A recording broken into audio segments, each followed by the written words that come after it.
Hai semuanya, kembali lagi di Culture and Art Energy. Jangan lupa like, komen, share, dan subscribe channel ini.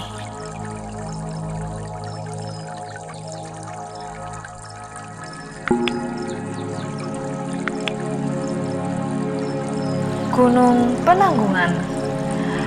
Nama kuno dari Gunung Penanggungan yaitu Gunung Pawitra. Gunung Penanggungan atau Gunung Pawitra memiliki ketinggian 1653 mdpl. Gunung Penanggungan merupakan gunung berapi kerucut dalam kondisi istirahat yang berada di daerah Jawa Timur, Indonesia. Posisinya berada di perbatasan dua kabupaten, yaitu Kabupaten Mojokerto, sisi barat, dan Kabupaten Pasuruan di sisi timur, dan berjarak kurang lebih 55 km di sebelah selatan kota Surabaya. Gunung Penanggungan merupakan gunung kecil yang berada pada satu klaster dengan Gunung Arjuno dan Gunung Welirang yang jauh lebih besar. Meskipun kecil, gunung ini memiliki keunikan dari sisi kesejarahan oleh karena di sekujur permukaannya, mulai dari kaki sampai mendekati puncak, dipenuhi banyak situs kepurbakalaan yang dibangun pada periode Hindu-Buddha dalam sejarah Indonesia.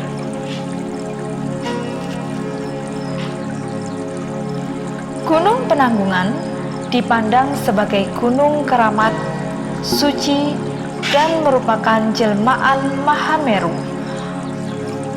yaitu gunungnya para dewa. Hal tersebut juga terkait dengan tata letak Gunung Penanggungan yang unik.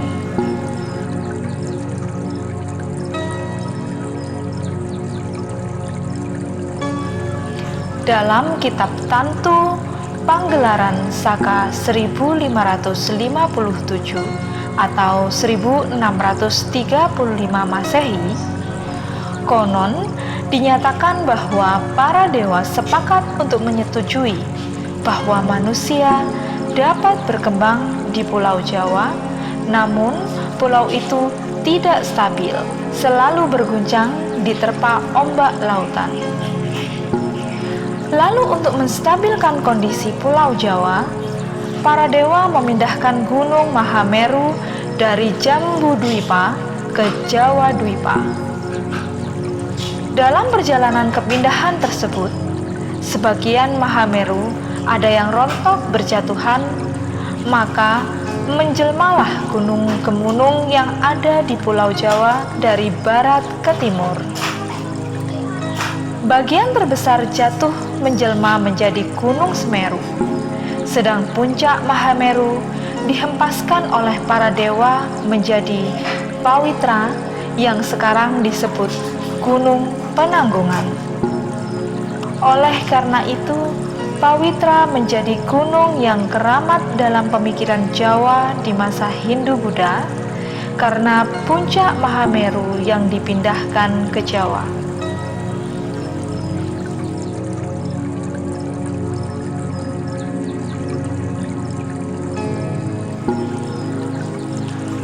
Seperti yang tertulis pada prasasti dan naskah kuno, ternyata Gunung Penanggungan sudah dikenal sejak abad ke-10 Masehi. Terbukti dengan adanya Patirtan Jolotundo bertuliskan angka tahun 977 Masehi atau 899 tahun Caka. Diperkirakan dibangun di zaman Airlangga. Patirtan yang tidak pernah kehabisan air walau di musim kemarau, dan sebagai air terbaik kedua setelah Zam-Zam. Ada yang berpendapat Patirtan ini sebagai pemujaan pada penguasa Amerta, yaitu Dewa Wisnu. Ada juga yang beranggapan menjadi salah satu tempat perabuan Udayana ayah Airlangga, karena ada tertulis pada relief kata Udayana. Banyak bangunan purbakala ditemukan di lereng-lerengnya, yang angka tahunnya seputaran abad ke-15.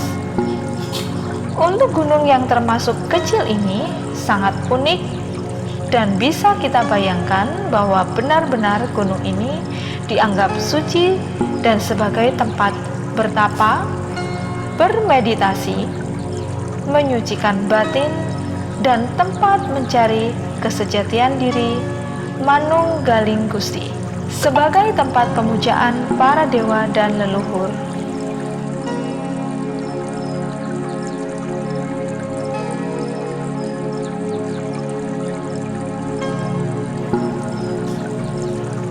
Setelah kebakaran hebat di tahun 2015, tim peneliti dari Ubaya Training Center atau UTC melihat adanya jalur yang melingkar.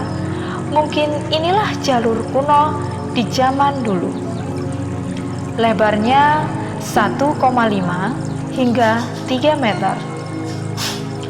Bisa jadi ini dahulunya digunakan untuk para peziarah menggunakan kuda atau kereta kuda yang ingin melakukan meditasi atau sekedar membuat pemujaan di candi-candi di lerengnya hingga puncak Gunung Pawitra. Artinya, memang Gunung Pawitra ini adalah tempat tujuan ritual yang sakral. Pertama kali munculnya keberadaan bangunan kuno ini pada zaman pemerintahan Hindia Belanda tahun 1900. Baru dilakukan survei secara intensif dari tahun 1935 hingga 1940 diprakarsai oleh ahli purbakala Belanda A. Gell dan W.F. Sotterheim, dan tercatat 81 kepurbakalaan ditemukan. Sayangnya, ini tidak diterbitkan, dan saat Dinas Kepurbakalaan Republik Indonesia melakukan pendataan ulang di tahun 1951, tidak semua bisa ditemukan kembali. Dan setelahnya baru banyak lembaga, baik dari instansi pemerintah dan akademis, dan pada pendataan terakhir pada tahun 2018 oleh UTC telah dicatat jumlahnya menjadi 131. Berasal dari sumber dari buku terbitan Kementerian Pendidikan dan Kebudayaan Menepis Kabut Pawitra. Pada tiap kejadian kebakaran akan ditemukan benda-benda kepurbakalaan yang baru, dan jumlahnya pun terus bertambah. Itulah cara Pawitra menguak dirinya, perlahan tapi pasti. Saat ini, dengar-dengar situs yang ditemukan kembali jumlahnya mendekati 200. Nama kuno Pawitra dalam bahasa Jawa kuno yang berakar dari Sanskerta berarti alat pembersih, keramat, suci sebagai pembersihan jiwa, dan muncul nama penanggungan belakangan yang dalam bahasa Indonesia bisa berarti penderitaan, kesengsaraan, atau tanggungan. Jangan lupa like, komen, share, dan subscribe channel ini, karena kita akan memberikan informasi-informasi menarik lainnya. Sampai jumpa.